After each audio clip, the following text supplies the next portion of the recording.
Léal Métro, premier fournisseur et livreur de produits frais et locaux aux restaurateurs partout en France, vous présente Sud Radio 10h-11h, Ferniaud fait le marché. Bonjour les amis, bon dimanche. Ce matin, une grande actualité dans le monde de la restauration, quoi que certains en pensent, le palmarès du Guide Rouge, le guide Michelin qui a eu lieu cette semaine. Alors évidemment, c'est le grand mercato des chefs que l'on va découvrir en compagnie des spécialistes du sujet. Sud Radio, Ferniaud fait le marché. Avec moi en studio ce matin, Anne Luzin, la patronne du magazine Le Chef. Bonjour Anne. Bonjour Vincent. C'était une belle fête à Metz. C'était super, on était tous trop contents. Oui, on était tous trop contents. Et il y en a un qui était particulièrement content et que j'ai au téléphone ce matin avec nous ce matin. C'est Gwendal Poulenec, le patron, le directeur international du guide Michelin. Bonjour Gwendal.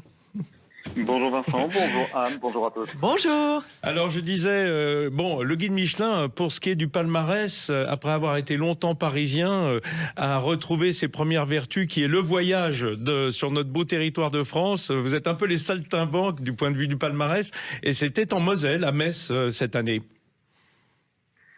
Eh ben oui, ça fait depuis 2018 que le guide Michelin s'est mis en mouvement pour aussi reconnaître tous ces talents des régions et les mettre en lumière. Et arrêt à Metz en Moselle cette année. Ouais, avec une belle fête messine et toujours beaucoup de bonheur autour de ce palmarès, parce que il faut le rappeler, d'abord le palmarès du Michelin, c'est d'abord la fête. C'est la fête de la restauration, c'est la fête de la gastronomie, et on le voit dans les yeux de ceux qui sont là pour recevoir leurs titres, leurs étoiles. Ça brille partout. Ça brille de partout, c'est bling bling, mais on aime ça. Et cette année, vous avez eu, je dirais, un coup de cœur particulier pour la restauration durable, avec toujours ces étoiles vertes qui sont toujours en accessite des étoiles rouges.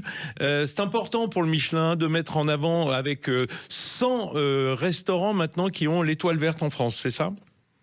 Oui, donc une centaine de maisons que nous mettons en avant pour la force de leur conviction avec l'étoile verte. Il faut savoir que c'est en France, non seulement que nous avons le plus d'étoiles, avec 654 au total pour l'ensemble de la sélection, et c'est en France, avec ces 100 étoiles vertes, que nous avons le plus de tables engagées en faveur d'une transition gastronomique à l'échelle du monde. C'est très sensible, Anne. On le voit, tous ces jeunes chefs qui sont très intéressés par, évidemment, l'écologie, mais aussi dans l'écologie dans l'assiette, avec un choix de produits incroyable. Et je le disais, l'étoile rouge a fait rêver depuis plus de 125 ans, et depuis quelques années, l'étoile verte fait également très envie aux chefs. Alors, Florent Ménégo, le patron du groupe Michelin, l'a rappelé, 125 ans cette année, puisque le guide rouge, il est né en 1900.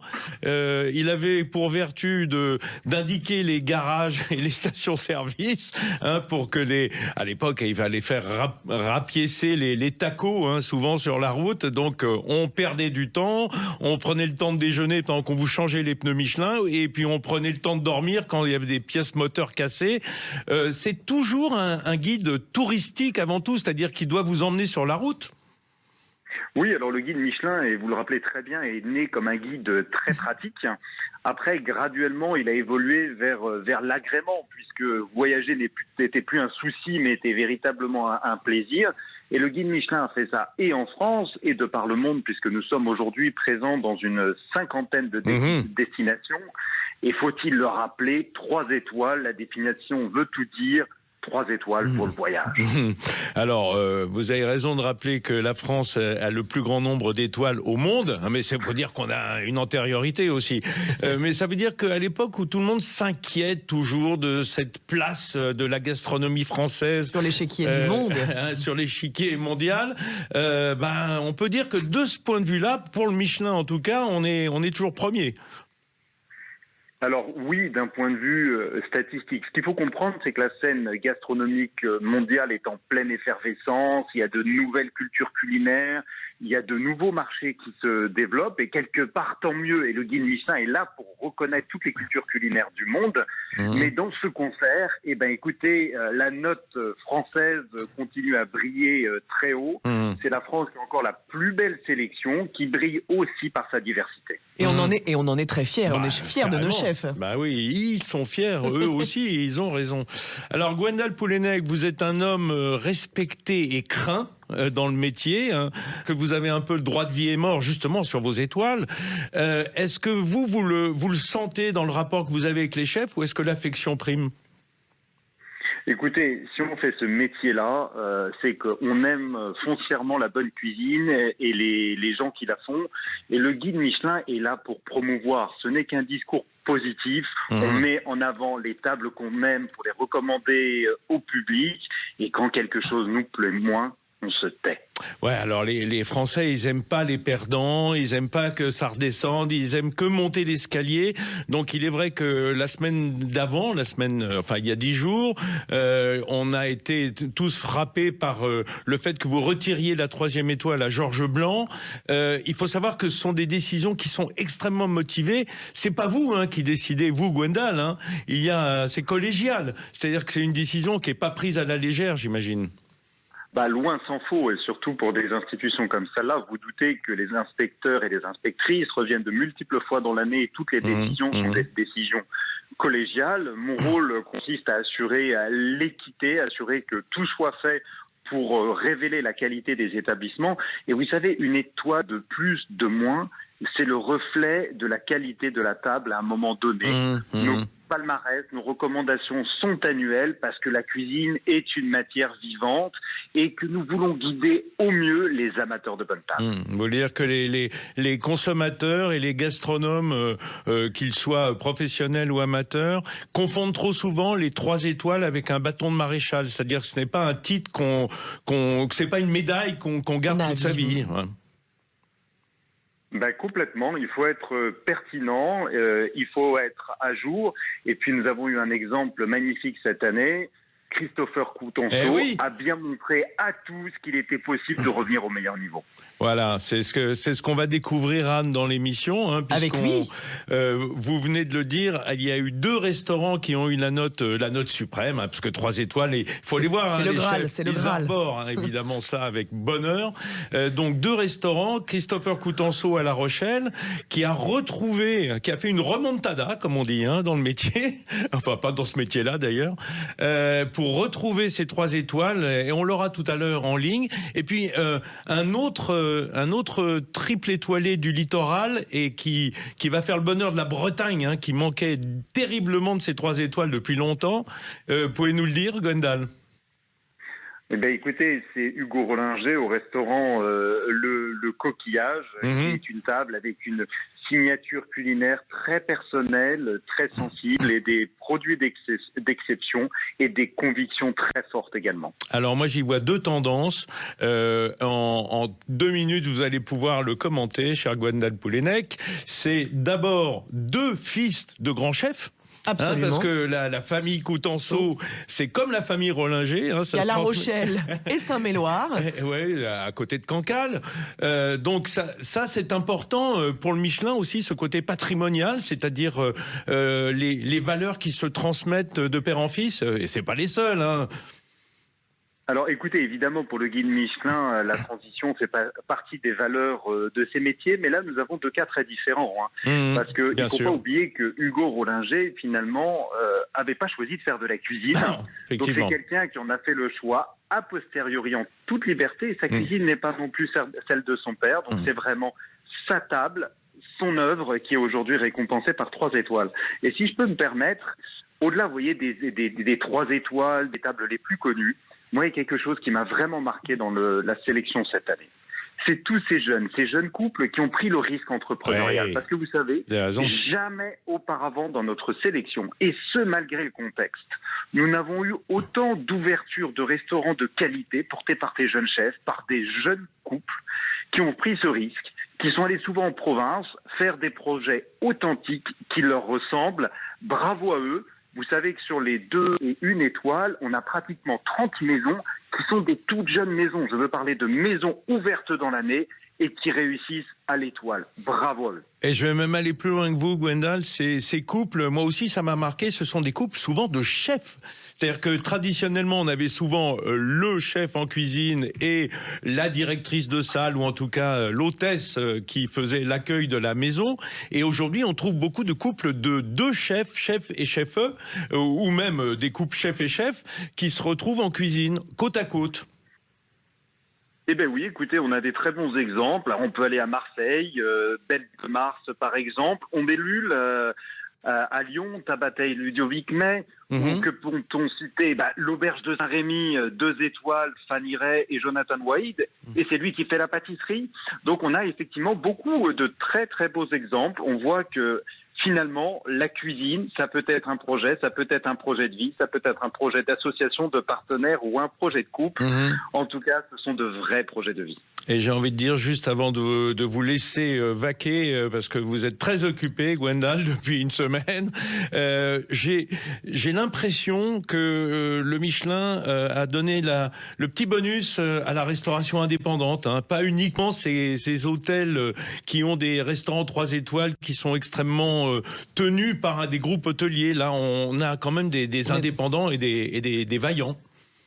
Oui, alors c'est le reflet de ce qui se passe sur la scène culinaire française. Et vous savez que le guide Michelin n'a pas de quota. Il y a vraiment des critères universels qui se concentrent sur la qualité de l'expérience de table, donc l'expérience gustative. Et oui, vous faites bien de le dire, il y a beaucoup d'entrepreneurs. Et il faut aussi rappeler qu'en France, finalement, 80% de ces tables étoilées sont partout dans nos belles régions. Merci beaucoup Gwendal Poulenec, directeur international du Guide Rouge Michelin. Je vous laisse profiter de votre dimanche. Nous, on va retrouver dans quelques secondes Anne Luzin qui reste avec moi en studio. On aura certainement au téléphone Hugo Rollinger pour lui demander ses impressions. Bonne journée à vous. Léal Métro, premier fournisseur et livreur de produits frais et locaux aux restaurateurs partout en France, vous présente Sud Radio, 10h-11h, Ferniaud fait le marché. Allez mes amis, retour en studio avec Anne Luzin, la patronne du magazine Le Chef. Le magazine Le Chef, on le raconte, c'est quand même c'est le magazine de la profession pour les chefs. Pour les chefs et puis le service en salle aussi. Hein. Bien sûr, les pâtisseries, tout le monde, tous les restaurants. Métiers autour de la restauration. Depuis 40 ans. Voilà, un journal professionnel, mais du coup, elle connaît bien le sujet et moi j'ai besoin de ça pour un matin comme celui-là. On va partir, Anne, si vous êtes d'accord, directement par le téléphone. À l'ouest. À l'ouest tout. Hein. Là, le vent d'ouest, enfin plutôt le vent d'est, si on veut aller à l'ouest, absolument, nous emmène du côté de Cancale, à Saint-Méloire. Mais qu'est-ce qui se passe là-bas ? Mais qu'est-ce qui se passe-t-il ? Eh bien, il y a un garçon, un marin et un sacré cuisinier qui nous attend. Bonjour Hugo Rollinger. Bonjour à tous. Bonjour. Alors depuis une semaine, merci d'abord d'être avec nous ce dimanche parce que je me doute que les télés, les radios, les magazines du monde entier vous harcèlent depuis une semaine. Oui, je suis beaucoup sollicité. En plus, moi, c'est pas trop mon truc, les médias. Je suis mieux dans ma cuisine que. Nous aussi, on aime bien. Hein. Je suis content de vous parler ce matin. C'est gentil. Alors, on était, Anne et moi, à Metz, dans le public. On a vu votre étonnement. Enfin, j'imagine que vous étiez un peu prévenu quand même. En tout cas. Non, mais justement, je l'ai appris en même temps que vous, en fait. C'est pour ça que j'ai pas vécu la meilleure de mes journées. Le début de la journée lundi, qui était une journée assez angoissante pour moi, mais qui s'est très bien terminée. Et je crois que tu peux raconter, Hugo, que tu pensais venir pour autre chose sans trahir de secret des dieux. Il y a une petite anecdote qui est assez rigolote. Oui, en fait, comme c'était les 125 ans de Michelin, donc je me suis dit, ils invitent toutes les grandes familles de restaurateurs, donc c'est pour ça que mes parents étaient invités. Oui, c'est pour ça. Je me suis dit, donc c'est pour ça que ça a mis pas mal de doutes dans la journée. Mais donc ils ont. Et en plus, on peut dire un truc, c'est que particulièrement, on avait Gwendal Poulenec il y a 5 minutes avec nous en ligne. Il n'y a pas eu de fuite cette année. Ils ont vraiment verrouillé le palmarès. 0-0. Hein oui, non, mais c'est impressionnant. Ouais. C'est vrai qu'il n'y a pas eu du tout de suite, alors que les autres années, c'est vrai qu'on le savait toujours un petit peu quelques jours avant, mais En tout cas, la surprise est d'autant plus belle. Ouais, alors donc vous étiez des étoiles plein les yeux. Vous avez fait monter votre femme Marine avec vous parce qu'on sent bien que c'est une histoire de couple et de famille. Vos parents dans la salle. Enfin, je veux dire, la totale. C'était la fête de famille des Rollinger là. Et oui, bah après c'est faire monter Marine. Enfin, comme je l'ai dit sur scène, en fait, c'est autant son travail. Bah oui. Que le mien, donc ça me paraît une évidence que c'est une aventure de couple et une aventure à la fois une aventure de famille, une aventure de couple et une aventure avec avec tout l'équipage. Nous, c'est ce qu'on veut, hein, à la remise des médailles, c'est qu'il y ait de la vérité, quoi, que ça soit l'histoire vraie qui soit racontée. Et je dois dire que Marine et Hugo sont très proches de leurs équipes, et moi, pour avoir été en salle de presse juste après, je les ai vus appeler en FaceTime leur équipe qui étaient tous ensemble. Hugo, je pense que ça aussi, c'était un moment très très émouvant. Ah, mais à chaque fois, parce qu'ils ont fait une vidéo justement de ce moment de délibération, à chaque fois que je regarde la vidéo, je pleure en fait, parce que je vois cette ferveur qu'il y a, leur joie qu'ils ont d'un travail accompli. Non, ça c'est super fort, et en fait c'est des sentiments humains qui sont simples, qui sont beaux, qui sont joyeux et qui font du bien en ce moment en fait. Et puis j'aurais aimé que le public de la France et du monde voit la tête de votre père et de votre mère dans les gradins. Non mais évidemment, là on avait tous le cœur serré. Moi je voyais plus rien à ce moment-là, je voyais plus rien. Oui, bah, lui il voyait bien, hein, je peux vous dire, Olivier. C'était le regard d'un père sur son fils au moment du sacre de son fils, avec une couronne qu'il a portée lui-même. Absolument. C'était impressionnant. Quelle histoire. Tu dois avoir une grande fierté quand même à plein d'égards pour cette 3e étoile, pour ta femme, pour tes équipes, et quand même en tant que fils, ça doit être assez marquant. Bah oui, pouvoir offrir un cadeau comme ça, à son père, à ses parents, c'est une fierté, c'est un rêve de gosse, ouais. D'autant que Gwendal le rappelait tout à l'heure, c'était pas votre première orientation, hein, de vous retrouver en cuisine du côté de Cancale, là. Non, effectivement, j'ai commencé par une carrière de marin dans la marine marchande. Bah donc j'ai parcouru un petit peu les océans, et puis au final, pour revenir sur le caillou cancalais. Ouais. Alors, c'est une histoire intéressante parce que on le verra tout à l'heure, on aura en ligne votre co-lauréat Christopher Coutenceau.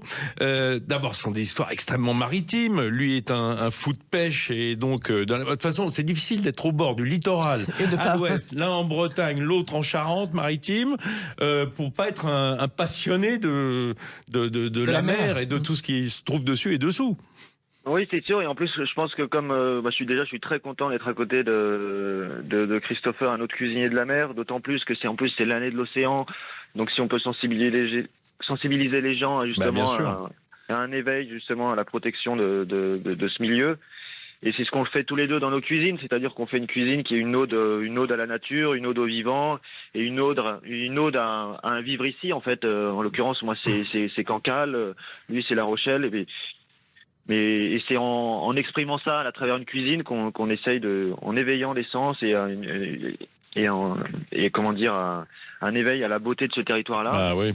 Et qu'on essaye de le protéger, en fait. Et t'as raison, la conscience des mers est une conscience qui est peut-être plus difficile parce qu'on ne voit pas ce qui se passe sous la mer. Autant l'éveil des consciences sur l'écologie que tu vois dans les prairies et chez les éleveurs et les agriculteurs, c'est très visuel, c'est très concret. Sous les mers, on voit une forêt qui est malade, forêt ou un sol qui est malade, on le voit tout de suite, alors que la mer, en fait, on ne le voit pas. C'est pour ça qu'il est important d'éveiller les consciences là-dessus, sans être moralisateur, mais c'est juste que nous, on le fait de manière sincère, c'est tout. En aucun cas, on veut rentrer dans un discours qui est un peu pompeux, mais c'est juste un acte sincère, nous, de nourrir, qui est un acte conscient, et qu'on le fait. Et comme je disais à la fin aussi, on essaye aussi que d'aller au restaurant soit juste un acte un moment de partage et de joie, que des fois on se prenne un peu moins la tête dans une forme de critique, de décortiquer un peu tout ce qui peut se passer, mais c'est juste un moment de plaisir qu'on partage avec nos convives, et des moments qui sont importants, en fait. Et puis peut-être que quand on pense aux agriculteurs dans leur ensemble, en tout cas à tout ce que ça comporte, qui servent les métiers de bouche, qu'on n'oublie pas les pêcheurs, les pêcheurs, les poissonniers, hein, qui sont des métiers formidables. Hugo, un mot pour rappeler aussi que là où vous êtes, parce que moi je suis un dingue de géographie, c'est le couloir de l'Ille-et-Vilaine, ce département 35 vers la mer. Il n'y a pas que les Côtes d'Armor au nord de la Bretagne. Heureusement, il y a cette fenêtre de l'Ille-et-Vilaine quand même. Oui, bien sûr, et en plus on a la chance en plus d'être relativement bien desservis, donc on a la chance d'avoir tous nos clients parisiens qui viennent nous voir, parce qu'on est à 2 heures de Paris, donc on a une situation géographique d'une part qui est très belle par rapport à ce territoire-là, et puis on est relativement bien desservis, donc c'est un bon endroit pour avoir un restaurant. Alors maintenant on va rentrer dans le secret des dieux, enfin dans le secret de la famille. Quels ont été les premiers mots de votre père, Olivier Rollinger, quand il vous a retrouvé en coulisses, tout auréolé de vos étoiles, de vos 3 étoiles? Je pense qu'on avait rien que d'y penser, ça m'émeut, mais je pense qu'il n'y avait pas beaucoup de mots, mais c'était surtout des étreintes et des regards et de la vibration, quoi. Moi, j'ai des clients qui passent, je suis au téléphone à la radio, mais merci. La vérité d'un métier. C'est très bien, c'est très bien. Ah, vous restez là, c'est bon. Là. Bon, on sait que votre restaurant s'appelle Le Coquillage, on s'en doute, on sait l'histoire de Cancale et de ses huîtres, on sait à quel point la coquille, c'est un particularisme de ce littoral sur lequel vous êtes. On imagine un peu ce qu'il y a dans les assiettes, mais en vrai, il faut y aller parce qu'on ne peut pas se douter du niveau de précision et de qualité de cette cuisine de la mer chez les Rollinger. Comme quoi, il vaut mieux être un marin qu'un cuisinier pour cuisiner à Cancale. C'est 2 très beaux métiers. Moi, j'ai pas quitté la marine en plus parce que pour un rejet de ce métier-là, au contraire. Mais c'est juste que voilà, c'est l'histoire qui m'a rattrapé. Et puis je pense que j'avais une sensibilité à exprimer. Et en fait, je suis pas musicien, je suis pas écrivain, je sais pas peindre. Votre moyen d'expression, c'est dans l'assiette. J'ai trouvé la cuisine pour exprimer une sensibilité d'un vivre ici. A priori, tu t'es pas trompé. Ça marche plutôt bien. Non, j'ai l'impression. Et puis pour avoir les 3 étoiles dans la marine, c'est plus compliqué. Faut être au moins amiral, faut y aller tôt. Ouais, c'est vrai. Merci beaucoup Hugo Rollinger d'avoir passé ce moment avec nous. Encore toutes nos félicitations. De vous recevoir un jour à Cancale. Ouais, et puis des gros câlins à la famille, papa, maman, à votre femme, Marie, nos enfants, tout le monde. On prend tout le monde. Merci, bonne journée à vous. Merci. Bon dimanche. Et on se retrouve un petit peu plus bas sur le littoral du côté de la Charente-Maritime tout de suite après ça. Léal Métro, premier fournisseur et livreur de produits frais et locaux aux restaurateurs partout en France, vous présente Sud Radio 10h-11h, Ferniaud fait le marché. Nous voilà de retour sur ce magnifique palmarès rouge, ce palmarès des étoilés du guide Michelin 2025, 125e anniversaire. 25. Comptez bon. 25. Bah non, ça a démarré en 1900, c'est quand même incroyable. D'ailleurs, pour ouvrir le 20e siècle. Avec moi, Anne Luzin, le magazine Le Chef. Toujours là. Qui est là pour se réjouir avec moi. Mais moi je suis heureuse. Voilà, on a la banane ce dimanche matin parce que on est que dans le bonheur, que dans la joie de ce beau palmarès. C'est la fête de la restauration, de la gastronomie et des chefs. Et de l'excellence. Et de l'excellence des chefs. Alors ce matin, on avait juste avant la publicité Hugo Rollinger qui était le premier, ou enfin je veux pas dire le premier, un des 3 étoilés de cette année, et l'autre, celui qui était sur le podium que l'on a cité tout à l'heure, c'est Christopher Coutenceau. On reste sur la même côte ouest, ça fait plaisir. Oui, alors si on fait vraiment la route du littoral, il y a de la distance. C'est vrai. Pour aller de Cancale à La Rochelle, surtout s'il faut faire le tour de la Bretagne par le Finistère. Oui. Mais en tout cas, on est donc en Charente-Maritime, dans cette belle ville de La Rochelle, avec Christopher. Bonjour Christopher.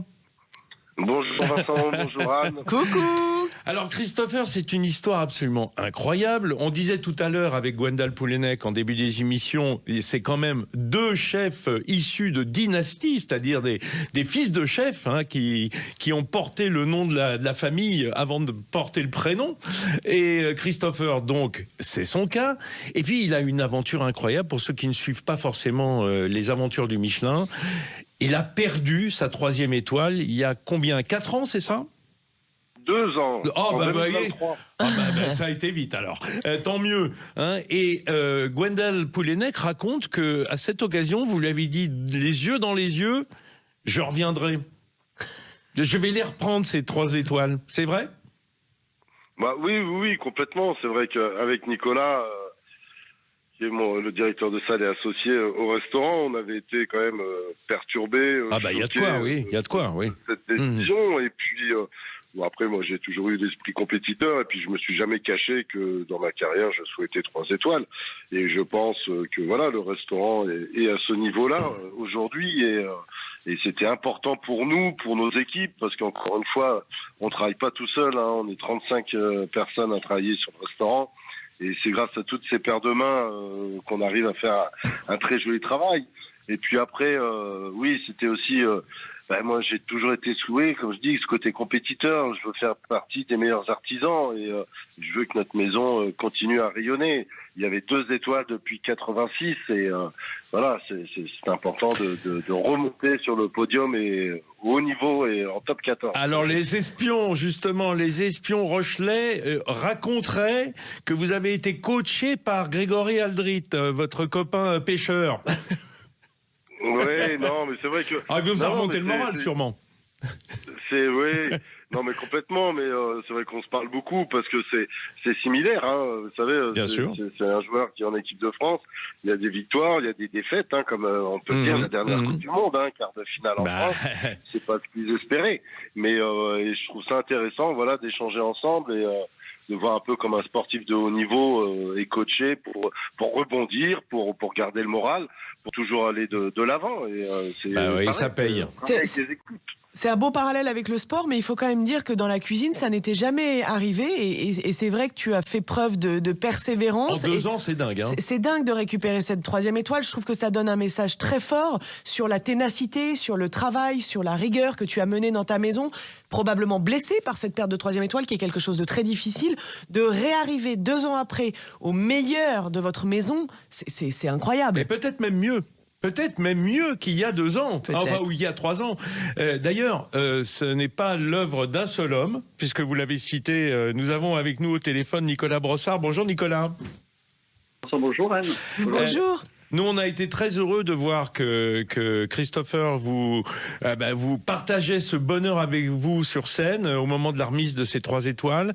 Et on sous-estime trop parfois le travail des directeurs de salle, des directeurs de restaurants, de l'accueil, du service simplement, qui est en train de regagner ses lettres de noblesse. C'est vrai qu'on parle de plus en plus de service en salle. Vous étiez carrément d'une émotion qui sortait de vos paroles. C'est une victoire pour vous aussi merveilleuse. Oui, c'est... comment dire, j'ai toujours du mal à trouver les mots, vous voyez, mais oui. Ça fait 22 ans ou 23 ans qu'on écrit l'histoire avec Christopher à La Rochelle.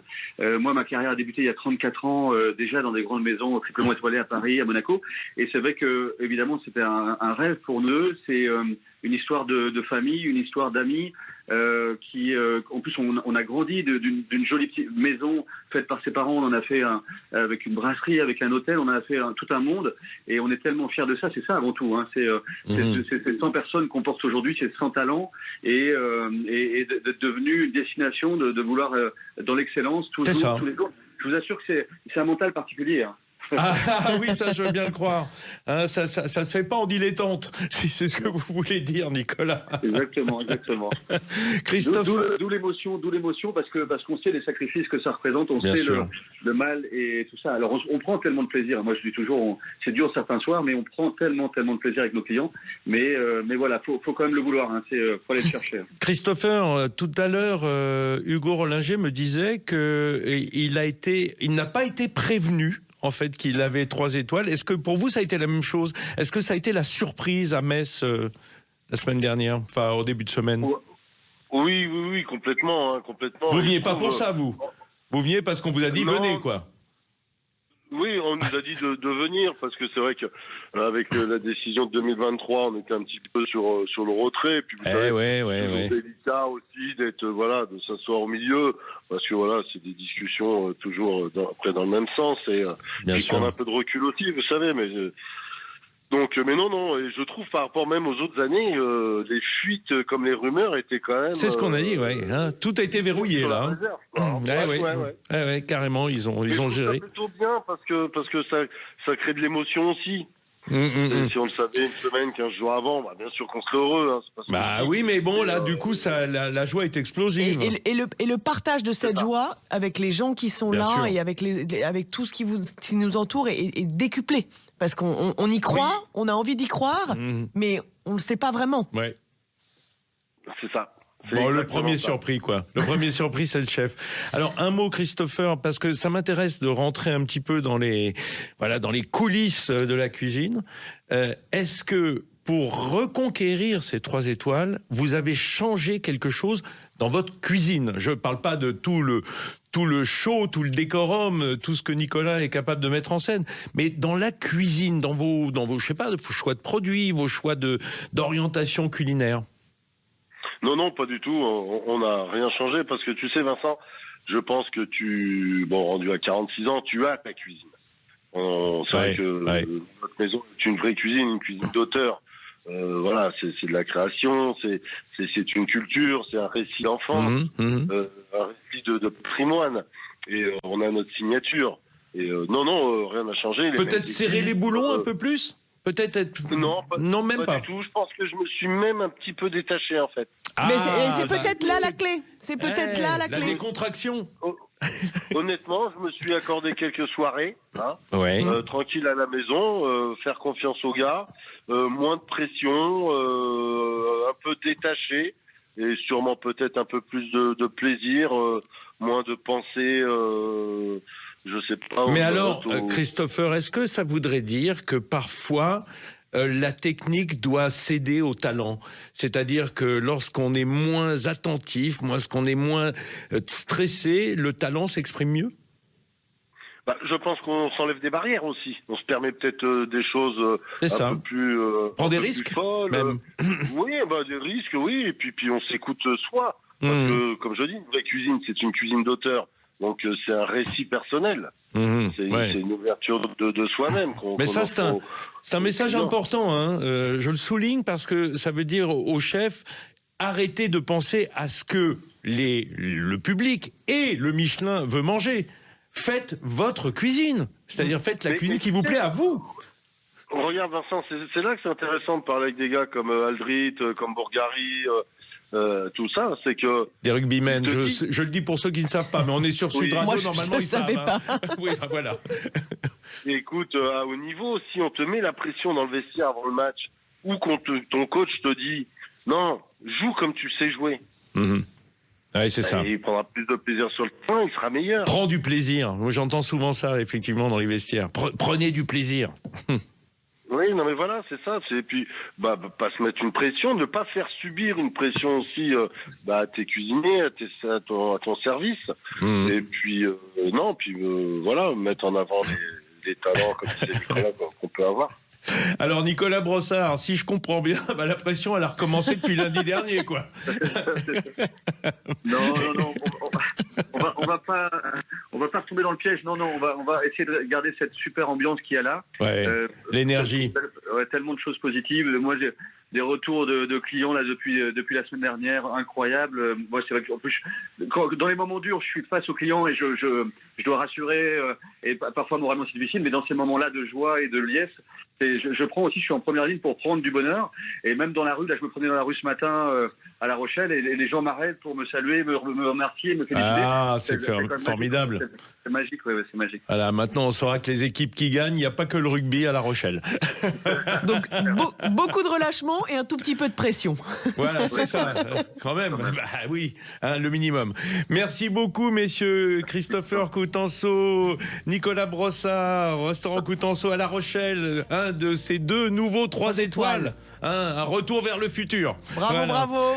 Restez avec nous, on se retrouve dans quelques minutes pour vous découvrir un beau métier, porteur d'étoiles. Eh oui, ça existe. Léal Métro, premier fournisseur et livreur de produits frais et locaux aux restaurateurs partout en France, vous présente Sud Radio 10h-11h, Ferniaud fait le marché. Quelle émotion mes amis, quelle émotion ce matin avec ce palmarès du Michelin et les 2 chefs qui ont remporté 3 étoiles cette année, Hugo Rollinger, Christopher Coutenceau à La Rochelle. Anne et moi, on est tremblants. On a plein d'étoiles dans les yeux. Anne Luzin, la patronne du magazine Le Chef, c'est sa famille les chefs, voilà. D'ailleurs elle est née dedans, alors c'est pour dire, là aussi il y a de la transmission. Un peu. C'est pas que comme chez Rollinger et Coutenceau, chez les Luzin aussi, hein, c'est de père en fille. Je vous disais juste avant la pub, il y a un très beau métier qui est rattaché à ce palmarès du Guide Rouge, c'est être porteur d'étoiles. Et à qui est dévolue cette tâche? Eh bien, c'est Frédéric Bourcy qui est avec nous au téléphone. Frédéric Bourcy, directeur marketing et communication de Métro France. Vous êtes le porteur d'étoiles, Frédéric?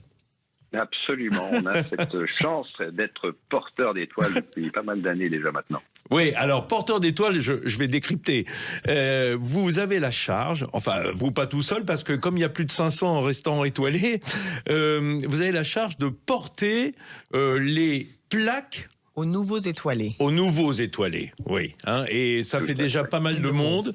Et donc, ce sont vos équipes qui, à travers la France, les équipes des Halles Métro, qui portent les plaques émaillées, qui sont très belles d'ailleurs. Hein. Ça fait rêver ceux qui ne sont pas étoilés. C'est vrai, tout le monde rêve d'en avoir une chez soi. Et effectivement, plus de 600 étoilés, ça fait pas mal de plaques à remettre. Oui.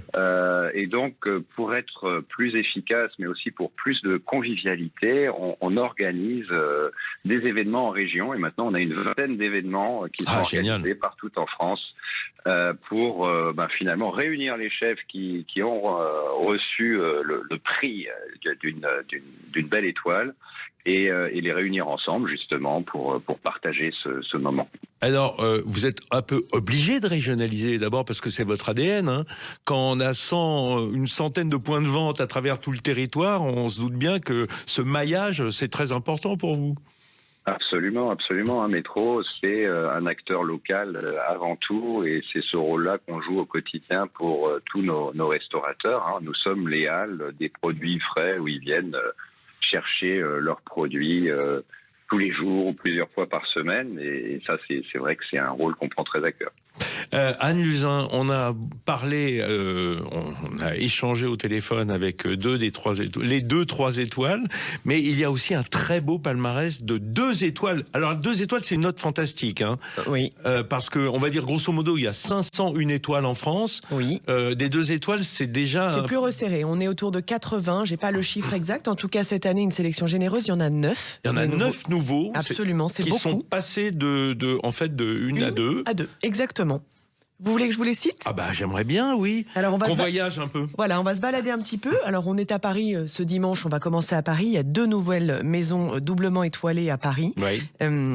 Il y a un restaurant qui s'appelle Blanc, un chef japonais Shinichi Sato. Oui, alors sans cynisme, hein, l'année où la maison Blanc... Hein, à Vonas, j'avais pas fait le rapprochement. Moi, tout de suite, j'y ai pensé. Hein.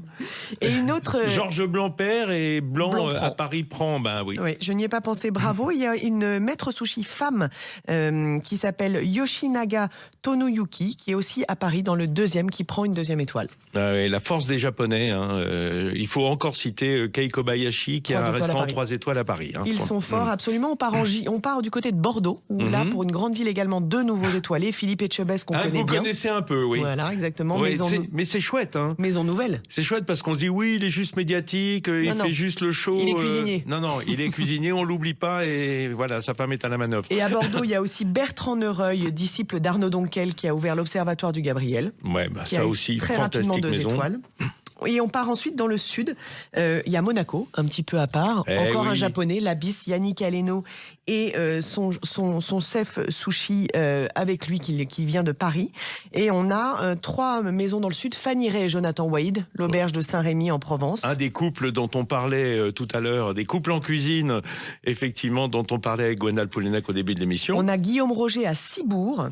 C'est bien ça, dans le Pays Basque. Ouais. Et après, on part en Savoie, à Courchevel, Thomas Prodhomme, au Strato, Beaumanière. Ouais.